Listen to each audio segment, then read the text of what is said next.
नमस्कार बिहार, क्या हाल चाल, कैसे आप सभी लोग। बहुत बहुत स्वागत है आप सभी लोगों का। Good morning, good morning, good morning, Radhe Radhe. क्या हाल चाल भाई, क्या हाल चाल है। चलो जी, तो फटाफट आ जाओ आप सभी लोग। और आज हम फिर जुड़ रहे हैं अपनी इस क्लास में, जहां हम कवर करते हैं डेली की तरह मोस्ट एक्सपेक्टेड क्वेश्चंस, जो कि आपके लिए आपके एग्जामिनेशन में बड़े इंपॉर्टेंट होते हैं। पांचों यूनिट मिलाकर के कई सारे क्वेश्चंस मैं आपको डेली करवाता हूं, ठीक है। साथ ही साथ जो बालक अभी तक जिन्होंने थ्योरी नहीं पढ़ी है, जिन्होंने थ्योरी नहीं पढ़ी है, उनके लिए समस्या का सबब बनेगा। तो उनके लिए तैयार है टारगेट 2.0 बैच, मात्र 899 रुपए में। इसको पढ़ डालो यार, एक बार लेकर के खत्म कर लो। कितना कितना इधर उधर भागोगे, ठीक है। किसी भी प्रकार की समस्या है, कोई दिमाग में डाउट है, तो आपको कुछ नहीं करना, आपको जस्ट सर्च करना है टेलीग्राम पर जाकर के अंकित द्विवेदी सर PW, बात खत्म। और सर्च करके मैसेज कर देना है, कंटेक्ट अपना अपना जो भी डाउट है वो डाल देना है, ठीक है।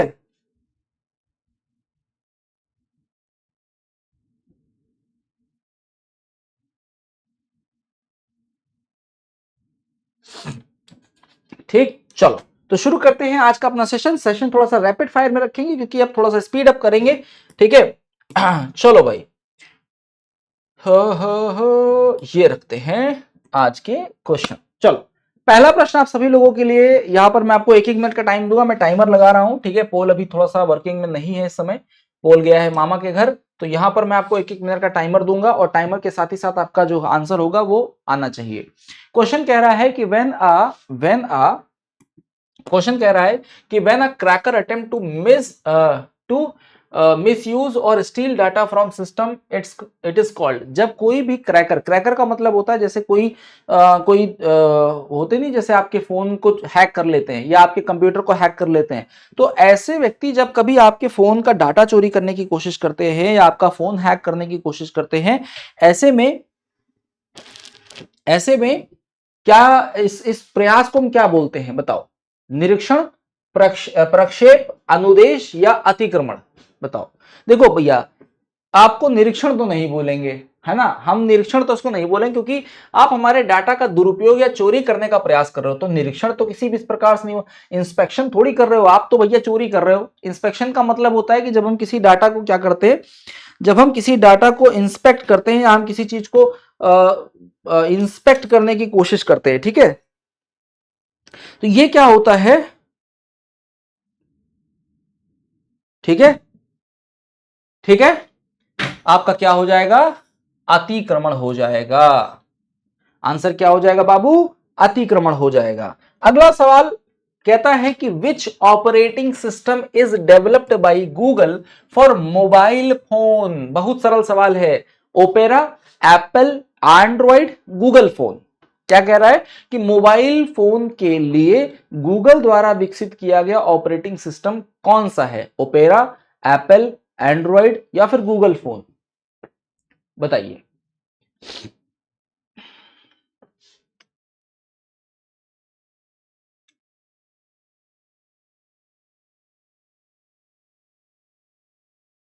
बताइए, गूगल ने कौन सा बनाया है। मोबाइल फोन के लिए ऑपरेटिंग सिस्टम की मैं बात कर रहा हूं, बहुत ध्यान से समझना। मैं ऑपरेटिंग सिस्टम की बात कर रहा हूं। देखो, ओपेरा ऑपरेटिंग सिस्टम नहीं है। ओपेरा क्या है, ओपेरा एक वेब सर्च करने के लिए एक एप्लीकेशन है, एप्लीकेशन सॉफ्टवेयर है, एप्लीकेशन सॉफ्टवेयर है। एप्पल, तो आप जानते हो भैया, एप्पल आपका एप्पल ब्रांड है। हमारे मोबाइल के लिए जो गूगल ने बना रखा है भैया, ये बना रखा एंड्रॉइड, एंड्रॉइड, ठीक है। चलो अगला सवाल आ जाओ, अगला सवाल आ जाओ भाई। आप सर इधर आ जाइए थोड़ा सा। अगले सवाल में हमसे कह रहा है, सर ये बताइए, ईबीएसडीआईसी का पूरा नाम क्या है। Extended binary coded decimal interchange code, एक्सटेंसेबल binary code and decimal interchange code, extensible binary code and decimal interchange code, या फिर extension binary code decimal interchange code. बताओ क्या आंसर होगा, बताओ बेटा।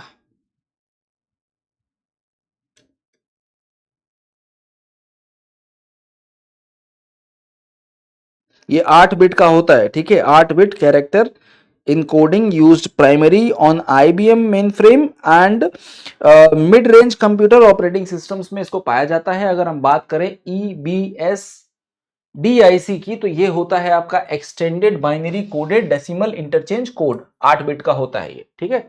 इसमें ये भी लिख लो 8 बिट का कोड होता है, 8 बिट का कोड यहां पर बनता है, ठीक। चलो भैया अगला सवाल आ जाओ। अगला सवाल कहता है dash dash dash is an initiative to preserve the long tail of open access journal. Long tail of open access journal को संरक्षित करने हेतु एक पहल कौन सी है, बताइए।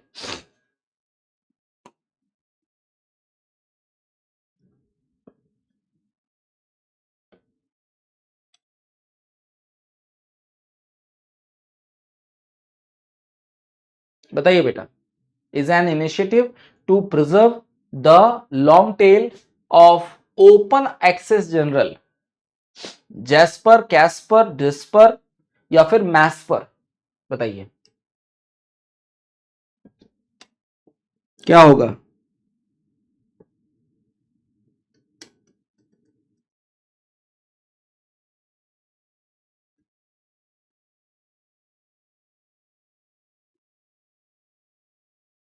हम्म,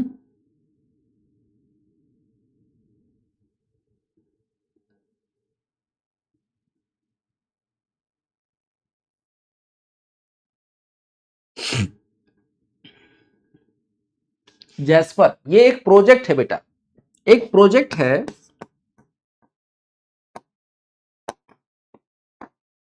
प्रोजेक्ट जैस्पर, फुल फॉर्म अगर मैं बताऊं तो इसका जो फुल फॉर्म होता है वो होता है आपका journals are preserved for for ever, for ever, ठीक है। तो यहां पर अगर आप देखोगे तो यहां से इन्होंने लिया है, ठीक है, यहां से इन्होंने लिया है जैस पर, ठीक है। तो ये जैस पर है आपका, इसको स्टार्ट किया इन्होंने, ये आपका लॉन्ग टेल इसको संरक्षित करता है, long tail of open access journal को प्रोटेक्ट करने का काम करता है। और इसको लॉन्च किया गया है वर्ल्ड प्रिजर्वेशन डे के दिन, ठीक है। इसको लॉन्च किया गया है LOUNCHED, लॉन्च किया गया है बेटा। इसको इन्होंने लॉन्च किया है वर्ल्ड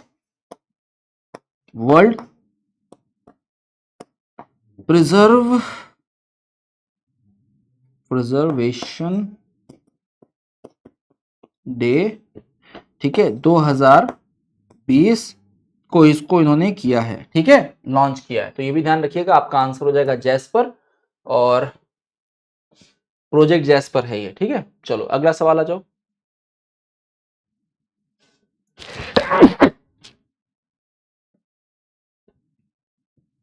बताइए विच of the following is not a competent enabling semantic web technologies, बताइए।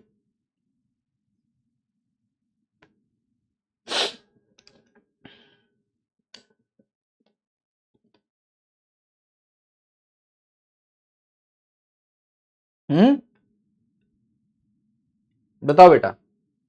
RDF scheme, RDFS, XMLS, HTML या फिर ऑल। ऑल वाले हमने आपको पिछले वाले हफ्ते में पढ़ाया भी था, ऑल वाले से एक क्वेश्चन मैंने आपको पिछले हफ्ते पढ़ाया भी था, अगर आपको याद हो तो।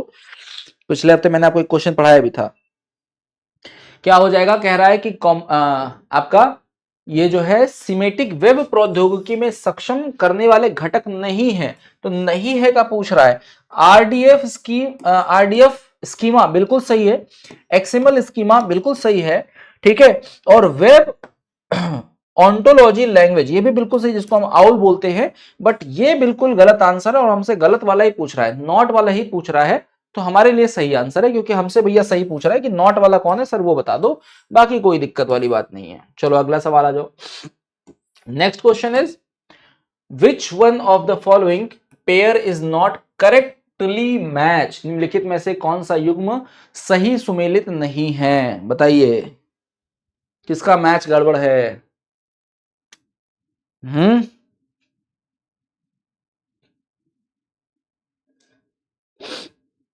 किसका मैच गड़बड़ है? बोलिए।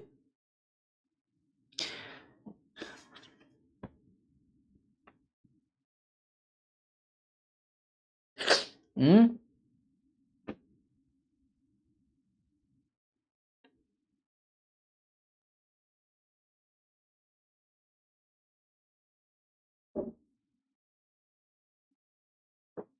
बताइए। तो अगर यहां पर आप देखोगे एच इंडेक्स बिल्कुल सही है, ठीक है, जी इंडेक्स बिल्कुल सही है, और ये भी बिल्कुल सही है, लेकिन यहां पर माइक नहीं है, माइक गलत है। I10 इंडेक्स जो है ये गलत है, ठीक है, ये जो है ये गलत है। ये गूगल स्कॉलर के द्वारा इसको डेवलप किया गया है I10 को, ठीक है। आंसर हमारा सी हो जाएगा, राइट आंसर। चलो भाई अगला सवाल आ जाओ। अगला सवाल कह रहा है कि what do you mean by MIME? MIME से आप क्या समझते हैं? MIME से आप क्या समझते हैं? बताइए। Multipurpose internet mail extension, mail internet mobile extension, या फिर mouse mouse input motherboard extension, या फिर मोबाइल इनपुट मेल एक्सटेंशन। दो बार हो गया क्या? नहीं, ठीक है, बताइए क्या आंसर सही होगा? क्या आंसर सही होगा बेटा?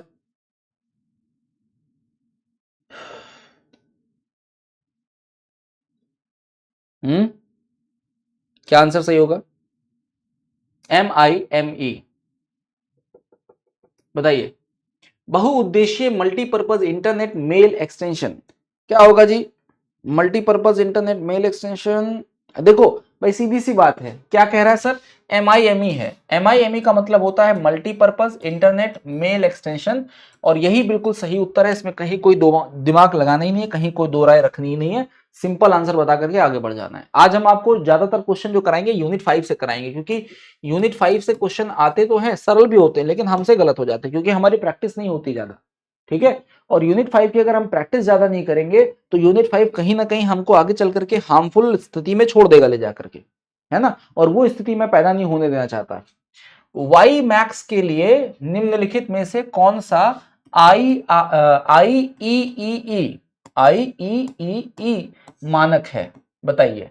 यही है ना? हाँ, IEEE मानक के बारे में आपसे पूछ रहा है। IEEE का मानक कौन सा है? यहां पर आपको बस इतना बता देना है कि IEEE का मानक कौन सा है। वाई मैक्स के लिए IEEE का मानक कौन सा है?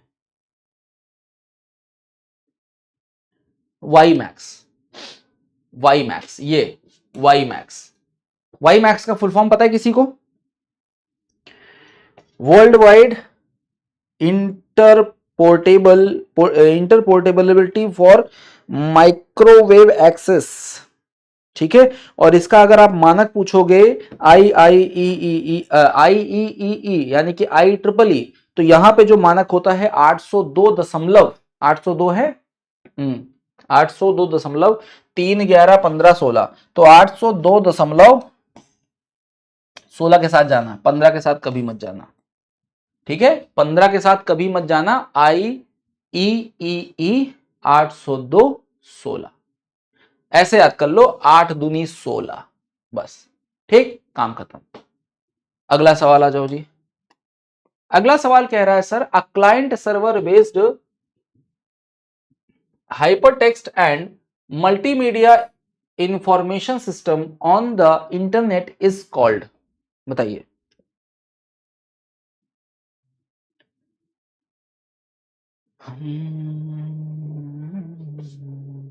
बहुत सरल आंसर है भाई, बच्चों वाला सवाल, गलत मत करना, बच्चों वाला है, बच्चों वाला है। कक्षा 3 4 5 में अगर कंप्यूटर बच्चे ने पढ़ा है ना, उसको दे दोगे कर देगा, ठीक है। अगर आपसे गलत हो गया तो ये समझ लो कि अंकित सर का दिल टूट जाएगा बाबू। क्वेश्चन कह रहा है कि client server based distributed hyper text and multimedia information system on the internet is called. अगर हम इंटरनेट पर बात करते हैं, हम इसी पर टहलते हैं, इसी पर घूमते हैं, इंटरनेट पे कुछ भी खोजते हैं तो इसी के माध्यम से खोजते हैं, कुछ भी खोजना होता है तो इसी के माध्यम से खोजते हैं, बताओ। भाई साहब यार देखो तो क्या कह रहा है, क्लाइंट सर्वर आधार पर हाइपर टेक्स्ट और मल्टीमीडिया सूचना प्रणाली कहां से लेके आओगे? WWW world wide web. और कहां से लाओगे जी? कहां से लाओगे बताओ? है कोई और तरीका? बोलो, आपके आपके पास और कोई तरीका है? हो तो मुझे बताओ भाई, हो तो बताओ। हम्म है? नहीं है, चलो अगला सवाल आ जाओ। इंटरनेट वीडियो को डेस्कटॉप पर लाने या डाउनलोड करने के लिए सरलतम उपाय को किस रूप में जाना जाता है? The easiest way to bring internet video to on desktop और डाउनलोड इज नोन एज क्या? फ्लॉगिंग, पॉडकास्टिंग, वॉडकास्टिंग या फिर ब्लॉगिंग? अरे ये तो और बच्चे वाला सवाल आ गया सर, ये तो क्या ही पूछ लिया आपने, हैं? ये तो और नन्हा मुन्ना सवाल हो गया, है ना? नन्हे मुन्ने बच्चे तेरी मुट्ठी में क्या है, मुट्ठी में है तकदीर हमारी, है ना? पहले ये वाला गाना गाते थे बच्चे की, नन्हे मुन्ने बच्चे तेरी मुट्ठी में क्या है, मुट्ठी में है तकदीर हमारी, मुट्ठी में है तकदीर हमारी। आज हम क्या गाते हैं? नन्हे मुन्ने बच्चे तेरी मुट्ठी में क्या है। बच्चे कहते हैं मुट्ठी में है आईफोन हमारा, जिसमें देखते हैं हम रील बार बार। ठीक है, तो मुट्ठी में अब तकदीर नहीं, बच्चों के हाथ में मोबाइल हो गया है। मम्मी बिजी हैं तो छोटे बच्चों को मोबाइल पकड़ा दिया, बाबू ले मोबाइल देखो, हैं? हमका ना परेशान करो। पहले हमारी मम्मी लोग क्या करती थी भाई, दो चप्पलें मारती थी छटाछट, ज्यादा शैतानी करने पे हम लोग शांति से बैठ जाते। अब पहले तो पेरेंट भाई, इतनी खतरनाक पेरेंटिंग थी हम लोगों की। अब पता नहीं आप लोगों को वो मिला है, स्वाद मिला है कि नहीं मिला है, हमको तो मिला है भाई, मैं बता रहा हूं आपको। इतनी खतरनाक पेरेंटिंग थी कि हमको मारा जाता था पहले, और मारने के बाद रोया भी नहीं दिया जाता था। मम्मी कहती थी रोगे तो और मारेंगे। मतलब 4 घंटा खाने के बाद हमसे बोला जाता था कि अगर तुम रो दिए, अगर मुंह से आवाज निकल गई तो और मारेंगे। और फिर मारते समय अगर मम्मी की चूड़ी टूट गई तो उसके लिए भी मार हम ही खाएंगे कि चूड़ी टूट गई तुम्हारी वजह से। अरे भाई तो मार क्यों रहे हो, है ना? आजकल की पेरेंटिंग क्या ही पेरेंटिंग है, बाबू बाबू कर रहे हैं। अरे बेटा, मेरा बेटा मुन्ना, मुन्ना आ जाओ आ जाओ आ जाओ, अरे मेरा मुन्ना खा लो खा लो। मैं मम्मी कहती खाना खाओ नहीं, जाओ भूख लगे खुद ही आओगे। तो यही यही जो है तो इसको हम बोलते हैं वॉडकास्टिंग। ठीक है, वॉडकास्टिंग होता है जब हम वीडियो को डाउनलोड करके डेस्कटॉप पर लेकर आते हैं। ठीक है, तो आजकल की पेरेंटिंग तो क्या ही पेरेंटिंग है, आजकल हम लोग बहुत मॉडर्नाइजेशन में घूम रहे हैं और सारी चीज़ों को क्रिएट कर रहे हैं, बट वो पुराना दौर कोई नहीं कर पाएगा बाबू, है ना? उस पुराने दौर को कोई नहीं कर पाएगा।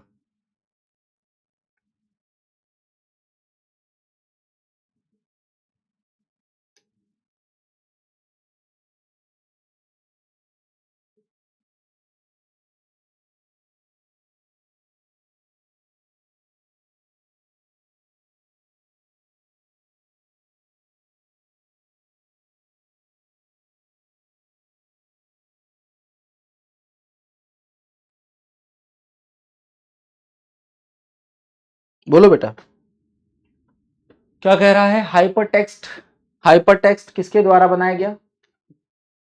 किसने हाइपर टेक्स्ट को यहाँ पे वो किया है, फाइंड आउट किया है? बताओ। टेड नेल्सन, टेड नेल्सन, ठीक है, टेड नेल्सन। अगला, mark the odd one out from mark the odd one out from the following in the context of multimedia. इनमें से विषम उत्तर को मल्टीमीडिया के संदर्भ में आपको अलग करना है। कह रहा है कि text, graphics, audio visual, video या फिर भावनाएं। 4 चीजें यहां पर आपको दिया है, वो बोला कि मल्टीमीडिया के सेक्शन में आपको सर इसे अलग करना है, तो अलग करके बता दीजिए।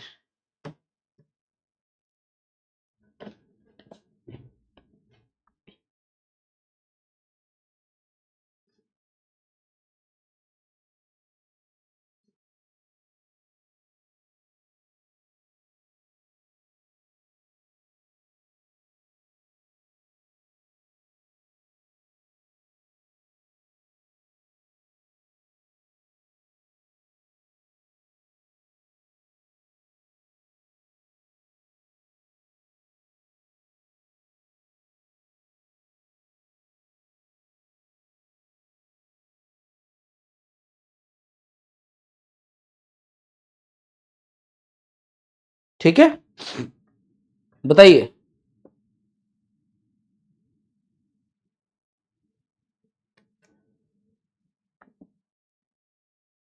क्या होगा बेटा? अब देखो, अगर हम मल्टीमीडिया के कॉन्टेक्स्ट में बात करें और कह रहा है कि ऑड वन आउट है, जो इसमें जो इन चारों से मैच नहीं करता, अगर हम उसकी बात करें तो भाई यहां पर एक तो सीधे सीधे आपको क्या दिखाई पड़ रहा है, डी ऑप्शन आपको सीधे सीधे दिखाई पड़ रहा है, इमोशंस। तो मल्टीमीडिया के कॉन्टेक्स्ट में इमोशन का कोई काम नहीं होता, ठीक है, यहां पर इमोशन का कोई काम नहीं होता, इसको हटा दो। ऑडियो, वीडियो, ग्राफिक्स और टेक्स्ट तीनों हम यूज कर सकते हैं, लेकिन ये हमारी जो भावनाएं हैं इसका कोई बहुत महत्व नहीं होता, ठीक है। चलो भाई अगला सवाल आ जाओ। अगला सवाल कहता है who was the founder editor of the journal scientometrics scientometrics journal के संपादक कौन थे? बताइए। Tibor Braun, Robert K Merton, Eugene Garfield या फिर रॉबर्ट एन ब्रोडस? बताइए।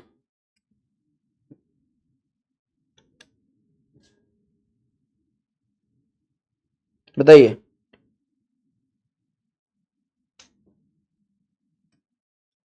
बताइए।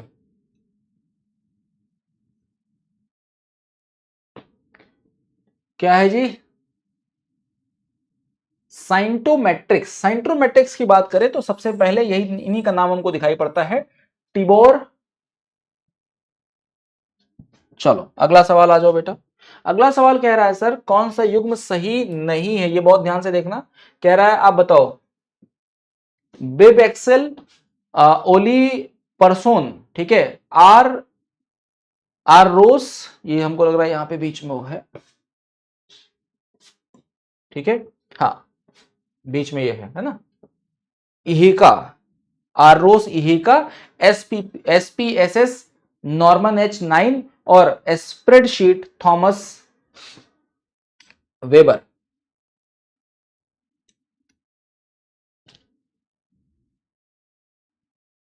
बताइए।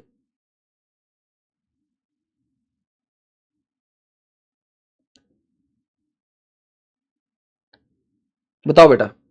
अब यहां पे ये जो आपको दिया है ना, ये दिया है, ये फंक्शंस है, और इधर जो दिया है ये इसको बनाने वाले हैं। तो अगर हम बिब एक्सेल की बात करें तो ओली परसोन ने इसको बनाया, बिल्कुल सही बात है। आर रॉस को इहिका ने बनाया है, ये भी कोई दिक्कत नहीं है, ठीक है। SPSS नॉर्मन H9 ने इसको बनाया हुआ है। लेकिन अगर हम स्प्रेडशीट की बात करें तो थॉमस वेडकर इससे संबंधित नहीं है, क्योंकि अगर हम स्प्रेडशीट की बात करें तो इसको इसको इसका श्रेय किसी हम सिंगुलर पर्सन को नहीं दे सकते, कई लोगों ने मिलकर इसको बनाया है ना, कई लोगों को इसका श्रेय जाता है, कई लोग इसको मिलकर के बनाए हैं। लेकिन अगर हम बात करें सर, अगर हम किसी कोई पर्टिकुलर नाम पेपर में आ जाए तो वो नाम आपको ढूंढना है, कि अगर ये नाम आ जाए तो आप ये नाम ढूंढना, ड्रेन, ब्रिकलिन और बॉब फ्रैंकस्टन, ठीक, ये ढूंढना। ये नाम अगर आपको मिल जाता है तो अगर ऑप्शन में इसके स्प्रेडशीट के लिए तो आप ये लगा देना। और जो पहला, एक चीज और यही लिख लो, जो पहला इलेक्ट्रॉनिक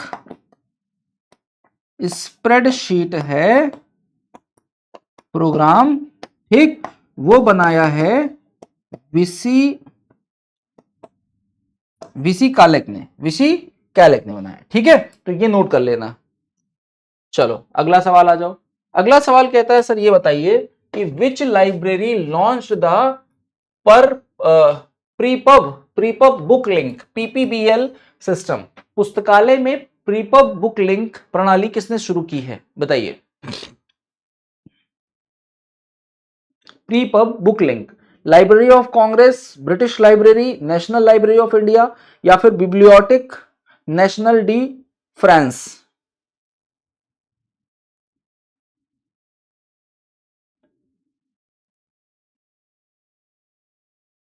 ठीक है। और ये जो प्रणाली है आपकी प्री पब बुक लिंक, अगर मैं इसकी बात करूं PPBL की, तो ये जो है ना PPBL है ना, हाँ PPBL प्रणाली जो है बेटा, ये सिस्टम ये करता है, फैसिलिटेट करता है ठीक, the acquisition of books before there official publication, ठीक। और इसको बनाया किसने है? इसको बनाया नेशनल, लॉन्च किसने किया है? नेशनल लाइब्रेरी ऑफ इंडिया ने इसको लॉन्च भी किया हुआ है, ठीक है। तो ये इंडिया के ही द्वारा लॉन्च किया गया, नेशनल लाइब्रेरी द्वारा इसको लॉन्च किया गया है, ठीक है। चलो अगला सवाल आ जाओ। अगला सवाल कहता है who is the author of guide to reference material? बताइए, guide to reference material, guide to reference material Facet Publishing का लेखक कौन है? Krishna Kumar, S R Ranganathan, William A Katz और ए जे वॉलफोर्ड।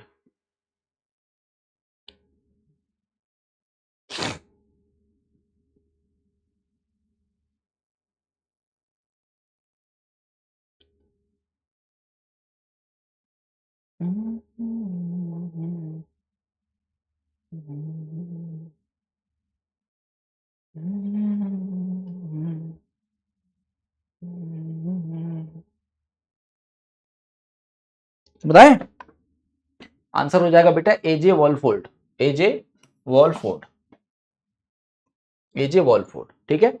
चलो अगला सवाल आ जाओ।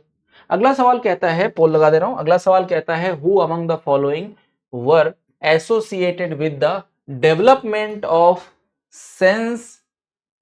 Census making approach to information seeking research? निम्नलिखित में से कौन सूचना खोज शोध में सेंसस मेकिंग अप्रोच के विकास से जुड़ा हुआ है? बताइए, व्रेडा, डेरविन और नीलान, बताइए।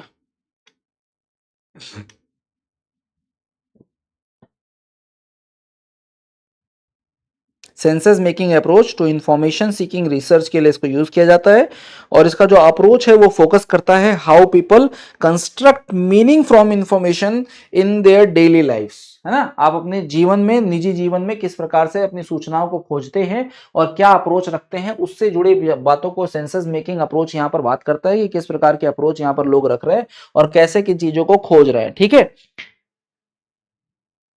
ठीक है, बताओ जी। तो यहां हमारा जो आंसर हो जाएगा वो हो जाएगा पहला वाला, ब्रेडा डॉर्विन और नीलॉन ने इसको किया हुआ है। चलो अगला सवाल आ जाओ।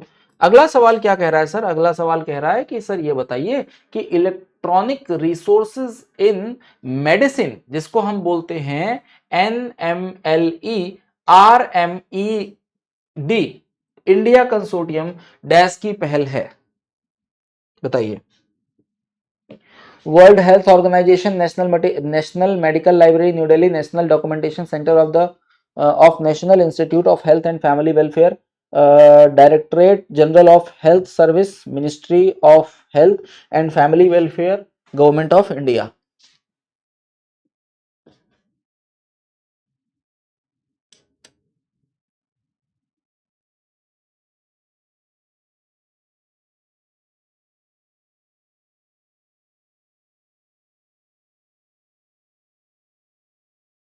बताइए।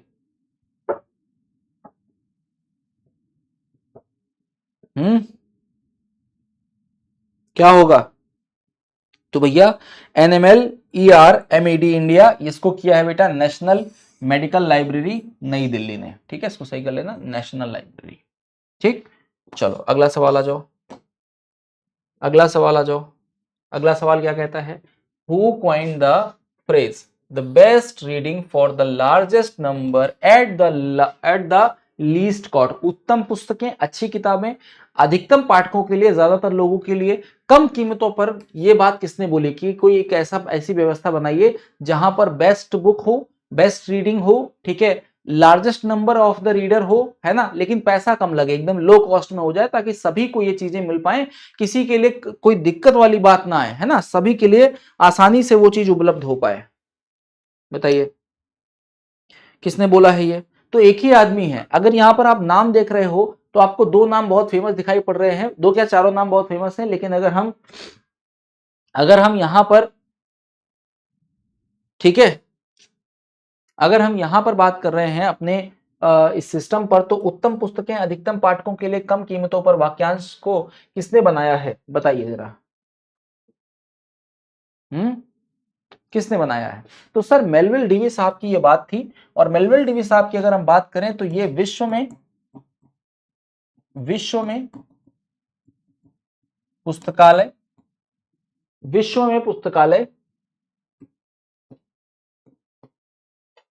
के आंदोलन के जन्मदाता रहे हैं, ठीक। और अगर एस आर रंगनाथन की बात करें तो सर ये भारत में वास्तविक पुस्तकालय के आंदोलन के जन्मदाता रहे हैं, राइट। आंसर हमारा क्या हो जाएगा? आंसर हमारा बी हो जाएगा। बहुत बढ़िया आंसर। चलो भाई अगला सवाल आ जाओ। अगला सवाल क्या कह रहा है? अगला सवाल कह रहा है sir guidance document good academic research practices is published by the guidance document good academic research practices को डैश के द्वारा प्रकाशित किया गया है। किसके द्वारा प्रकाशित किया गया बताइए?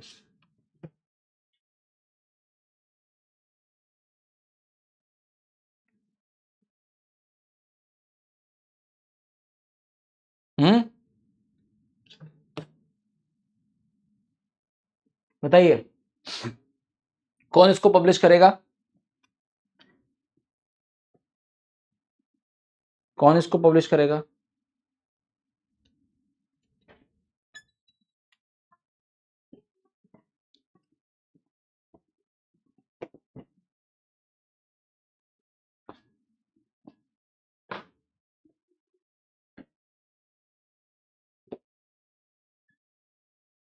बताओ बेटा।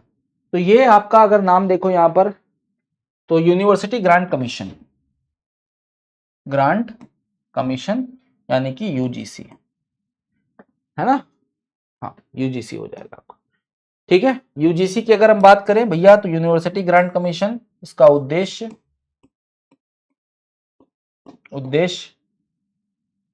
Higher education, development of higher education, ठीक। और दूसरी हम अगर बात करें तो ये कहता है कि पुस्तकालय विश्वविद्यालय का हृदय है, ठीक। चलो अगला क्वेश्चन आ जाओ। अगला क्वेश्चन क्या कह रहा है सर? अगला क्वेश्चन हमसे कह रहा है कि सर ये बता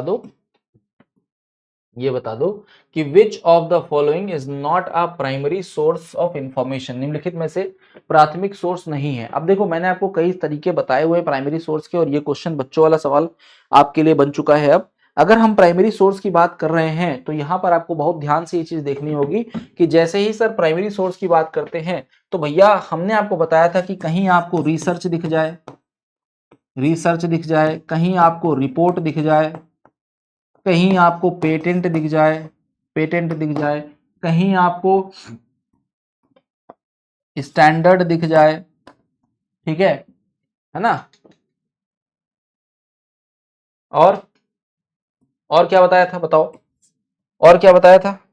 रिपोर्ट हो गए, रिसर्च हो गई, पेटेंट हो गया, स्टैंडर्ड हो गया, और क्या बताया था? बताओ और क्या बताया था? बोलो और क्या बताया था?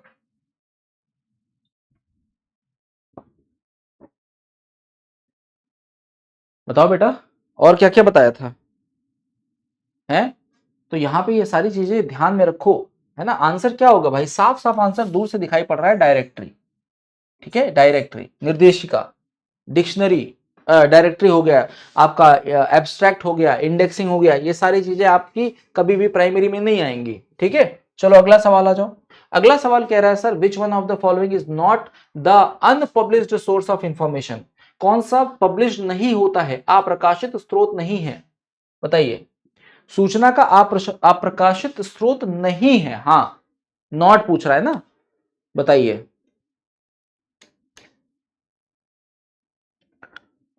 बताइए।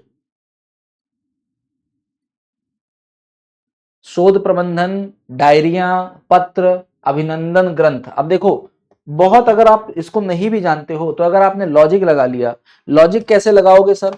अगर सर मैं लॉजिक लगा के बताऊं आपको, ठीक है, अगर मैं लॉजिक लगा करके इसका आंसर आपको बताऊं, है ना, तो आपको दो चीज समझ में आएगी सर। देखो, हमसे कह रहा है कि जो प्रकाशित स्रोत नहीं है, ठीक भाई, शोध प्रबंध ये तो प्रकाशित हो सकता है, थीसिस तो होता है, डायरीज भी होती हैं और लेटर्स भी होते हैं, लेकिन सर ये जो है अभिनंदन ग्रंथ, not correct, not correct answer.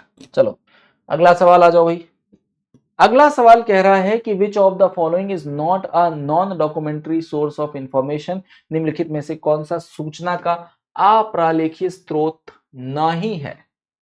बताइए, अप्रालेखीय स्रोत नहीं है, क्या पूछ रहा है बताइए, नहीं है।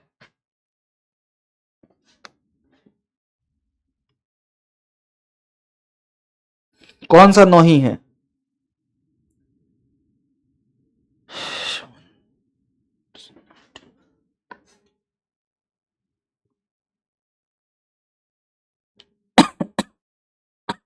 अब देखो, मानव संस्था, साइबर मीडिया, या फिर सामयिक पत्रिका, पीरियोडिकल।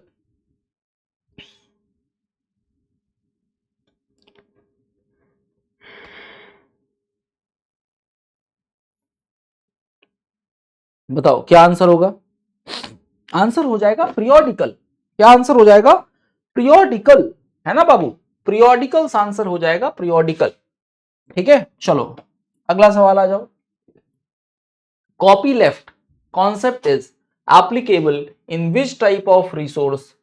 ठीक है, कॉपी लेफ्ट प्रणाली आमतौर में किस संसाधन में प्रचलित है? जैसे हमसे कहते हैं कि open education resources, copyright book, commercial publisher, या फिर कॉपीराइट एजुकेशन रिसोर्स। बताओ।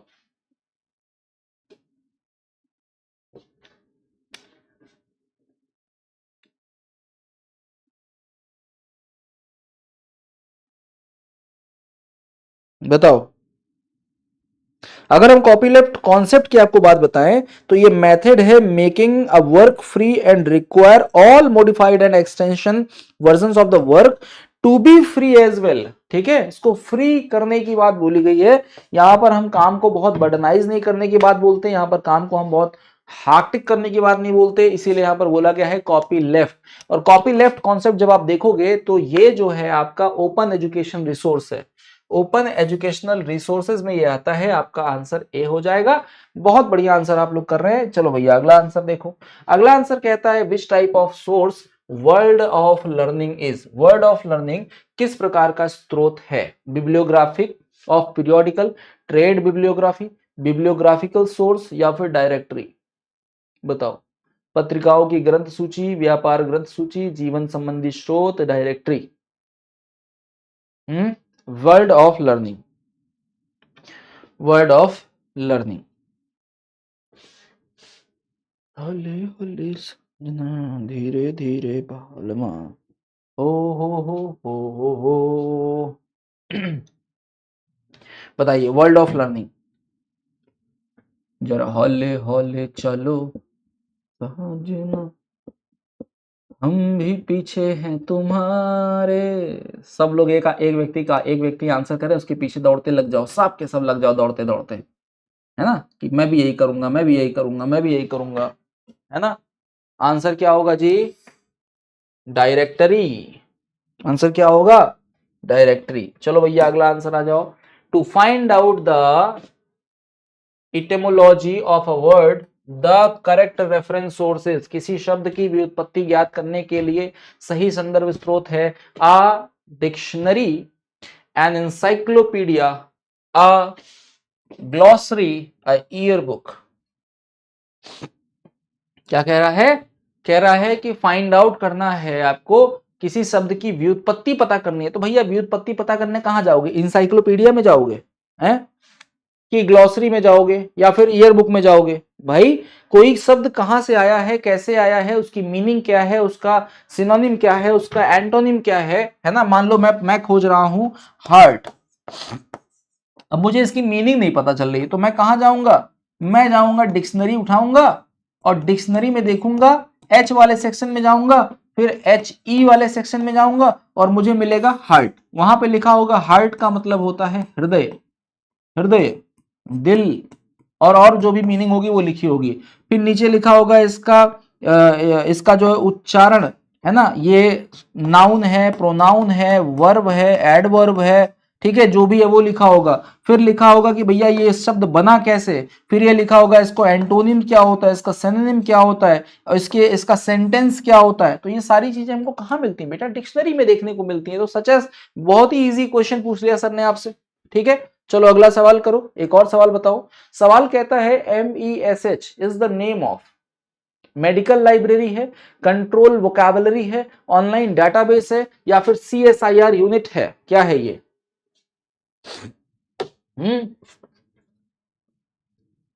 क्या है बताओ, क्या चीज है ये?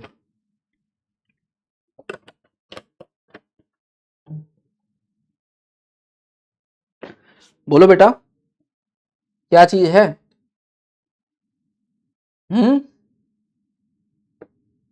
बताओ। MESH नाम से ही पता चल जा रहा है, ढूंढना नहीं पड़ेगा आपको, नाम से ही पता चल जा रहा है बेटा, ठीक है। ये जो है मेडिकल सब्जेक्ट हेडिंग को कंट्रोल करता है, ये कंट्रोल्ड वोकैबुलरी का सवाल है। किसका है? कंट्रोल्ड वोकैबुलरी है ये। चलो अगला सवाल आ जाओ। अगला सवाल आप सभी लोगों के लिए टीवी स्क्रीन पर ये रहा। Which one is national documentation centre in India? FDI, UNESCO, INSDOC या फिर नेस्डॉक? बताओ।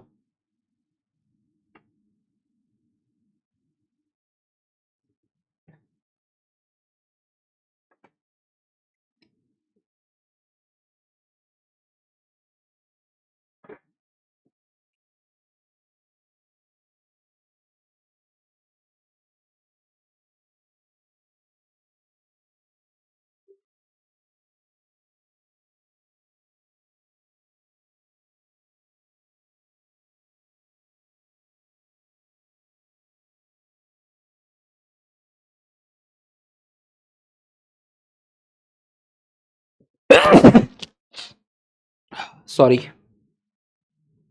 बताइए।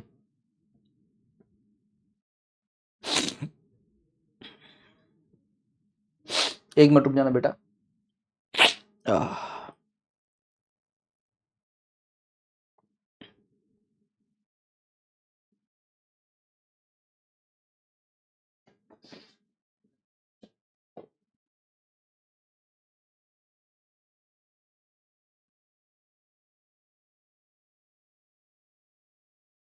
बताओ बेटा। विच वन ऑफ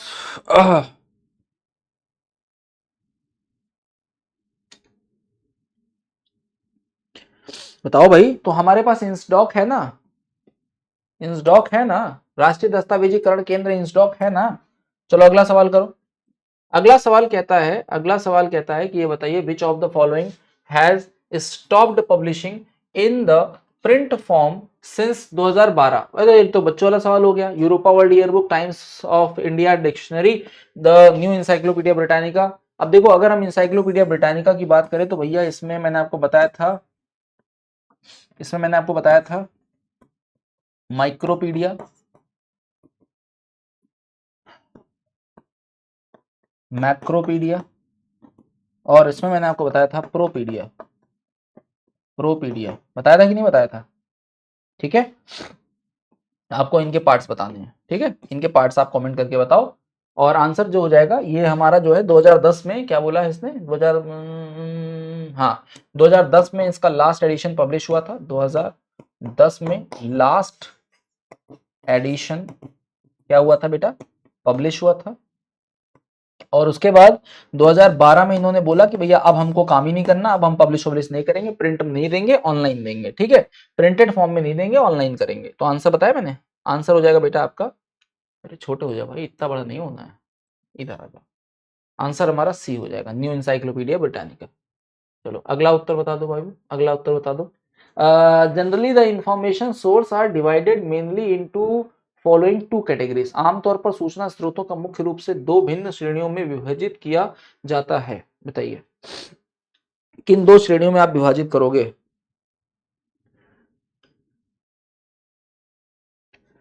बताओ बेटा।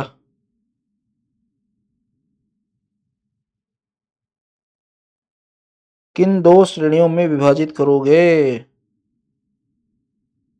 हम्म, करो भाई। इंफॉर्मेशन सोर्सेज की बात कर रहा है, primary secondary reference information book periodical document non printed. भाई मैं प्राइमरी और सेकेंडरी रिसोर्सेज में इनको चेंज कर दूंगा इंफॉर्मेशन सोर्सेज को, है ना। भाई प्राइमरी और सेकेंडरी हमारे पास तीन होते हैं वैसे तो, लेकिन इसमें दो ही दिखा रहे हैं। प्राइमरी सेकेंडरी एंड टर्सरी हम तीन की बात करते हैं, लेकिन यहाँ दो ही दिखा रहे हैं तो दो ही की बात करेंगे। अगला सवाल क्या कह रहा है sir? A type of reference transaction transaction which patrons which with an information need are directed to a reputable person or agency outside the library is called। एक प्रकार का संदर्भ लेन देन जिसमें सूचना की आवश्यकता वाले संरक्षकों को पुस्तकालय के बाहर किसी प्रतिष्ठित व्यक्ति या एजेंसी की ओर निर्देशित किया जाता है कहलाता है। बताइए।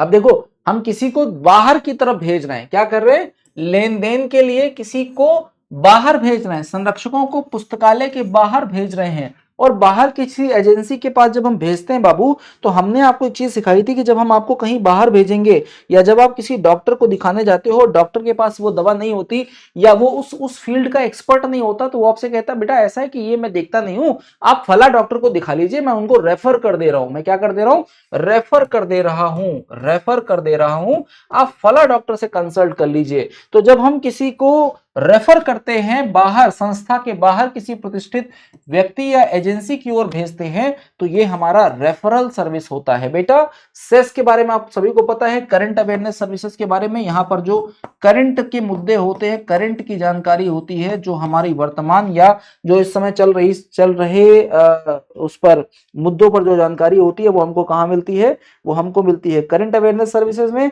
अगर हम बात करें डॉक्यूमेंट डिलीवरी सर्विस, तो डॉक्यूमेंट डिलीवरी सर्विस के बारे में आप लोगों को पता ही है ना। रेफरेंस सर्विसेज के बारे में आप सभी जानते ही हैं कि भाई रेफरेंस सर्विसेज क्या होती हैं। ओरिएंटेशन सर्विस रेफरेंस सर्विस के अंदर में ही आती है। ध्यान रखना, कभी भी क्वेश्चन आता है कि अगर कोई नया व्यक्ति, अगर कोई नया पाठक हमारे पास आ रहा है, तो उसका जो रेफरेंस होगा, है ना, यानी कि उसका जो ओरिएंटेशन होगा वो किस कैटेगरी में आएगा? तो ओरिएंटेशन हमारा उसी कैटेगरी में आता है आपके रेफरेंस सर्विस में। अगला क्वेश्चन कह रहा है कि ये बताइए, एक सूचना सेवा जो विभिन्न स्रोतों से एक चित्र जानकारी का चयन, मूल्यांकन और संप्रेषण करती है, इसके शीर्षकों एवं उपशीर्षकों के तहत व्यवस्थित करती है कहलाती है। डाइजेस्ट सेवा, सारकरण सेवा, संदर्भ सेवा, अनुक्रमणिक सेवा। बताइए।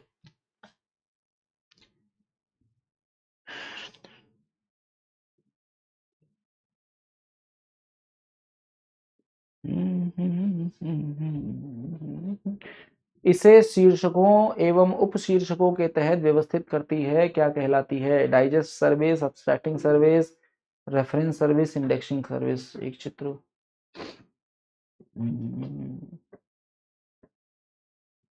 बताओ, अच्छा सवाल है।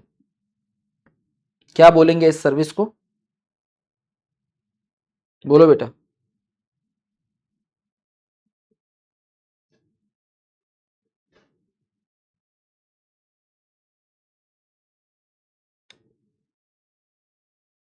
बताओ बेटा। तो इसको हम बोलते हैं बाबू, इसको हम बोलते हैं एब्स्ट्रैक्टिंग सर्विस, सारकरण सेवा। ठीक है, एब्स्ट्रैक्टिंग सर्विस बोलते हैं, सारकरण सेवा बोलते हैं। चलो अगला सवाल आ जाओ। संदर्भ के विभाग रंगनाथन के स्टॉक फॉर्मूले के अनुसार संदर्भ में कितना स्टाफ होना चाहिए? स्टॉप की स्टाफ, हाँ staff, staff formula, what should be the staff in reference section, बताइए। Number of readers per day, कितने, 100 रीडर, हाँ 100 reader, number of reader per day 150, 250, 250,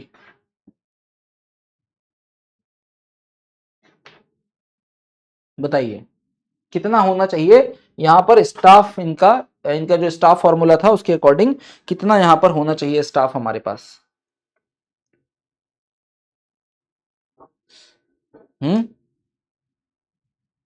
तो यहां पर डे 200, प्रतिदिन पाठकों की संख्या स्लैश 200। अगला सवाल, along with Samuel S green the concept of reference service was advocated by, Samuel S green के संदर्भ के साथ संदर्भ सेवा की अवधारणा की वकालत के द्वारा की गई थी। मेलविल डेवी, पूले, वाइजर, उपरोक्त में सभी, बताओ। सैमुअल एस ग्रीन के साथ संदर्भ सेवा की अवधारणा की वकालत किसने करी हुई है यहां पर, बताओ भैया, फटाफट करो, फटाफट जल्दी जल्दी करो, 35 सवाल कर लो कम से कम, 35 नहीं लगभग 36-37 सवाल कर लो जल्दी जल्दी। तो भैया यहाँ पर मेलविल डीवी साहब ने इसकी बात बोली है, इनके साथ सैमुअल एस ग्रीन के साथ मेलविल डीवी साहब ने भी यहाँ पर इसकी व्याख्या करी है। चलो अगला सवाल आ जाओ। अगला सवाल कहता है कि which of the following is an aim of one nation one subscription ONOS initiative in India, निम्नलिखित में से कौन सा एक राष्ट्र एक ग्राहकत्व ONOS पहल का उद्देश्य है? To provide country wide access to national and international scientific and academic content, to provide country wise access to international scientific and academic content only, to provide selective access to national scientific and academic content, or to provide country wise access to the national academic content only, बताओ। ONOS, बोलो बेटा जल्दी जल्दी बोलो। तो यहां पर जो आंसर होगा वो होगा to provide country wide access to national and international scientific and academic आपका कंटेंट। ठीक है, चलो अगला सवाल आ जाओ। अगला सवाल कह रहा है कि सर ये बताओ, the study of reference meaning और ट्रूथ इज कॉल्ड, संदर्भ, अर्थ अथवा सत्य के अध्ययन को क्या कहते हैं?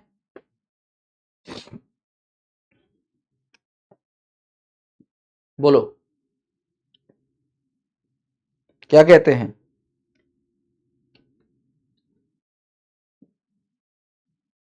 क्या बोलते हैं बेटा? ज्ञान मीमांसा बोलते हैं, ज्ञान मीमांसा, सी इज द राइट आंसर, ज्ञान मीमांसा। चलो अगला सवाल आ जाओ।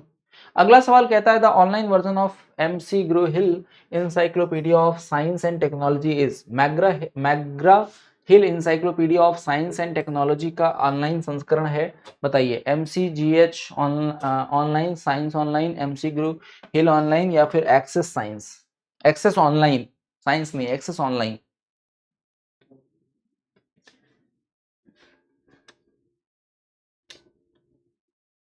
बताओ क्या होगा? Access online. ठीक है, एक सवाल और कर लो फिर भाग जाओ घर, एक सवाल और कर लो बाबू। क्या कह रहा है? कह रहा है कि reference and users service association is a division of, बताओ कौन सा डिवीजन है ये?